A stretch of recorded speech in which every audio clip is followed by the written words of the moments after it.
"He's been late his entire life," she'd say with a grin while shaking her head from side to side.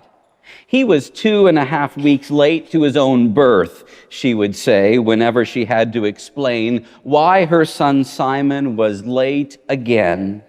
If there's one thing that son of mine knows how to do, it's how to take his good, sweet time, she'd joke to neighbors and friends. There was always an excuse, and usually a story too. Sometimes he was distracted. Sometimes he slept late. Other times he'd forget the details or the day. He'd show up for dinner 2 days late. And on more than one occasion, Simon got to the wedding after everything was over and everyone had gone home. Sometimes it bothered him, but most of the time he would just shrug his shoulders. Maybe next time I'll finally be on time, he'd think to himself. Sometimes he would imagine what he missed. He'd think about the parties and the crowds, about the laughter and all of the stories that he didn't get to hear. I guess you could say that he'd just gotten used to being the last one to know anything and to be anywhere. You should know that he was curious about the world. It wasn't that he didn't care. When Simon's father died, the family wasn't all that surprised that he missed the funeral, but they were disappointed. Surely he could pull himself together for this, they whispered and muttered, not so quietly under their breaths. On the day of the funeral, Simon couldn't bring himself to go. On that day, it wasn't that he was late or that he just didn't know how to hold the grief and the loss and all of the pain. And so he didn't go. He didn't try. It just seemed easier that way. The truth is that he regretted not being there, and after his father died, he promised himself that he wouldn't miss the next big thing. In a way, I guess you could say that's how this whole thing started. What began as an ordinary day kicked off the strangest week that Simon ever had. News didn't travel fast where Simon lived.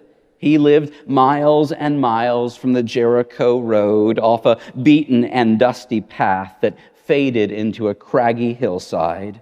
It just so happened that he was heading toward the main road on the day he met a man who was walking in a hurry, like he had somewhere that he just had to be. "Where are you headed?" Simon cried out to the man. Stopping for a moment, the fast-paced traveler replied with a winded breath, "Haven't you heard? Jesus is going to Jerusalem. I've just got to be there to see him again," the man said. "You don't know me," he said to Simon, "but I haven't always been like this." Catching his breath, he continued, "For most of my life, I didn't have anywhere to go. And for most of my life, I couldn't move my legs. I was paralyzed from the waist down. Day after day, I sat in Capernaum begging to survive, just hoping to stay alive one day at a time. But one day, some friends of mine took me to see Jesus. There was such a big crowd that they lowered me down through a hole in the roof at the place where Jesus was. Jesus saw me, and he looked at me like no one else has ever looked at me in my entire life. He saw me as someone who mattered, like I had dignity and value. Jesus saw the hurt in my heart and healed me from the inside out.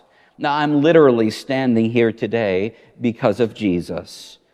Ever since that day, I've been seeing the world on my own 2 feet. And when I heard that Jesus was going to Jerusalem, I knew I wanted to see him again. I better get going, though. I don't want to miss seeing the person who changed my life. And with that, the man who used to be paralyzed started running west toward Jerusalem. As Simon stood there, it was almost too much to take in. He'd heard of Jesus. Some said that he was a prophet. Others said that he was the long-awaited Messiah. Someone once told Simon a story about a time when Jesus was at a wedding party and that Jesus made the wine last for days. Simon liked that story. As Simon watched the man running into the setting sun, he wondered what else he'd missed about who Jesus was. What else didn't he know? As he headed home that night, he kept thinking about the man running toward Jerusalem. Simon knew what it was like to be late, and he hoped that the man made it on time. Simon's mind was spinning that night. Who was this Jesus who could make a lame man to walk and who saw people for who they really were? For just a moment, he wondered if Jesus was capable of healing him from the inside out. If only someone could help him carry the grief and the loss and the pain, that would change his life. If he were in that man's shoes, maybe he'd be running too. A few days later, Simon was at a neighbor's house when he overheard a conversation about everything happening in Jerusalem. A traveling merchant was talking about what sounded like the biggest celebration that you could possibly imagine. Simon joined the conversation. I'd heard that Jesus would be going to Jerusalem. Is that what all of this is about? The merchant nodded and described how he'd barely escaped the city with all of the commotion. It was like nothing I've ever seen before, he said. It was bigger than that time when Jesus fed thousands of us with just a bit of bread and fish. You should have seen him, the man said. Jesus came riding into town on a lowly donkey, but the whole city greeted him like a conquering king. Men and women and children were cutting palm branches off the trees and waving them in the air and crying out to Jesus, shouting, "Hosanna, blessed is he who comes in the name of the Lord." He continued, I can't help but wonder what's happening in the city now. I wouldn't be surprised if Jesus were sitting on a throne at the rate things were going. Part of me hated to leave, the man said. Simon chuckled to himself. He knew what it was like to get to a place too late, but this man seemed to have left too soon. That night, Simon wondered what all he'd been missing in Jerusalem. He was used to missing the party, sure, but this celebration sounded different. After all, what could drive a whole city to greet a poor man on a donkey like a conquering king? Who was this Jesus who could feed thousands from nothing and who could pose such a threat to those with power? Simon was starting to feel drawn to this man that he'd never met. The next couple of days were pretty ordinary for Simon. As the weekend approached, he kept wondering what was happening in the city. Maybe Jesus was now ruling like a king. He wondered if the party was still going on and if people were still waving palm branches in the streets. Simon laughed, wondering who was really in charge these days. As he looked at his day planner, he realized that he had nothing scheduled. He had nowhere to be and nothing to do. It had been some time since Simon had been in the city. He loved the journey, and that point when coming from the east, when you crest the Mount of Olives and see the holy city in all of its splendor. Realizing that nothing was stopping him, he packed his bag and headed for the city on the Jericho road. He reached Bethpage and kept walking toward the Mount of Olives.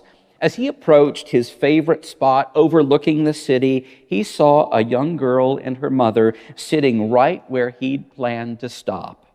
As Simon got closer, he realized that the little girl and her mother were both in tears. Maybe you've been in one of those awkward moments, seeing a stranger's pain and wondering if you should say something or just stay out of it. Simon was worried that something might have happened to them. Locals knew that robbers sometimes preyed on those traveling to Jerusalem on the Jericho road. He decided to speak up. "Are you both okay?" he asked. No sooner did the words come out before the woman let out a loud sob. "No," she said, "nothing's okay. I can't believe what they've done."